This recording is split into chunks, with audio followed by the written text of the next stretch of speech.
تفسیر رب به امام زمان. از جمله تأویل آیه کریمه و اشرقت الارض به نور ربها در روایت از امام صادق علیه السلام است که فرمودند رب الارض ای امام الارض. رب زمین یعنی مربی زمین، امام زمین است که وقتی که قیام کننده ما ظاهر می شود مردم از نور خورشید و ماه بی نیاز می شوند. استغنى الناس عن ضوء الشمس والقمر. مردم از نور خورشید و ماه بی نیاز می گردند به نور شریف امام زمان.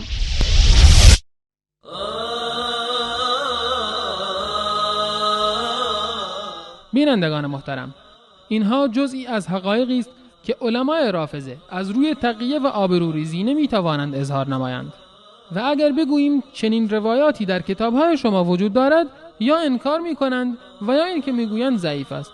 این روایت در تفسیر قمی، البرهان فی تفسیر القرآن از سید هاشم، مستدرک سفینة البحار و بحار الانوار مجلسی ذکر شده است، ولی این آخوند حقیقت را بر زبان می آورد و میگوید در روایات داریم که مراد از رب آسمان ها و زمین امام زمان است که نورش همه جهان را روشن می کند.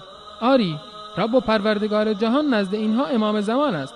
در روایات آنها آمده که امام زمان همه کاره جهان است، چنان که رئیس جمهور محترم در این کلیپی که مشاهده می کنید می فرمایند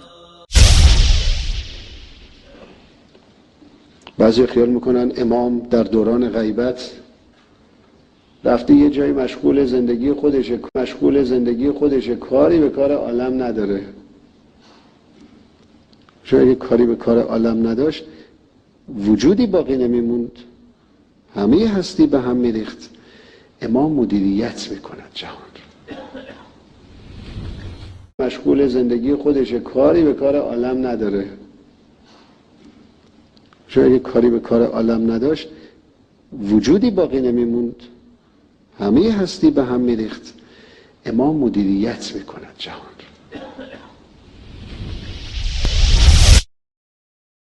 اینها از مشرکین مکه پا را یک قدم جلوتر نهادند، چون مشرکین مکه معتقد به این بودند که رب آسمان ها و زمین الله متعال است، ولی بت‌ها را شریک در الوهیت او می‌دانستند.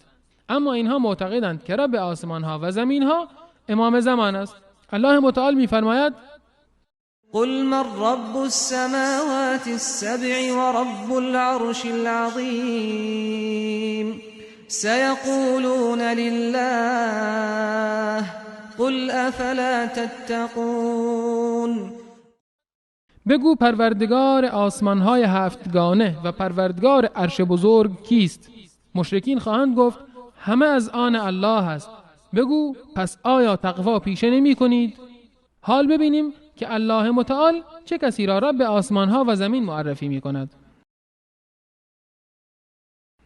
قل من رب السماوات والأرض قل الله قل أفاتخذتم من دونه أولياء لا يملكون لأنفسهم نفعا ولا ضرا قل هل يستوي الأعمى والبصير أم هل تستوي الظلمات والنور أم جعلوا لله شركاء خلقوا كخلقه فتشابه الخلق عليهم قل الله خالق كل شيء وهو الواحد القهار.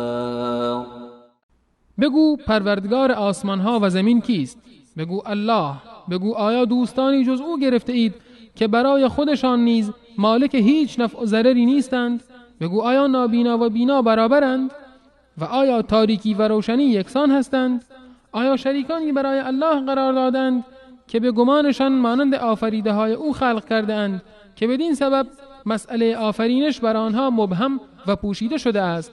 بگو الله خالق و آفریدگار همه چیز است و اوست یکتای غالب و چیره.